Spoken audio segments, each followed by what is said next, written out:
করছো? আমি তোমার মাসি শাশুড়ি, ভুলে গেলে? তোমার বিয়েতে এসেছিলাম খেতে। এমা, ভুলে যাব কেন? মনে আছে।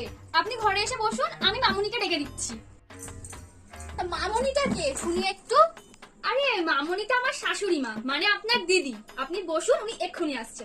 বাবা বৌমা তুমি কি ন্যাকা! আমরা বাবা আমাদের শাশুড়িকে মা বলে ডাকতাম, তোমাদের মতো না সব মডার্ন যুগে মাম্মা মাম্মি এইসব বলো। বাবা বাবা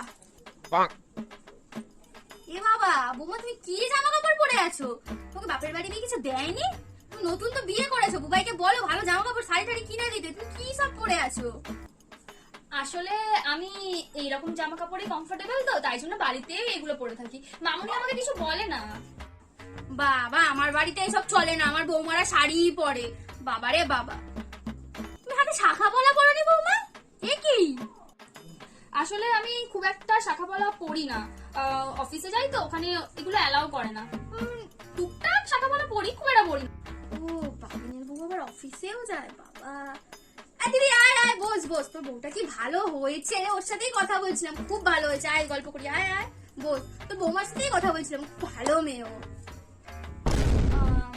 আপনারা বসুন, আমি বঞ্চর একটু চা করে নিয়ে আসি।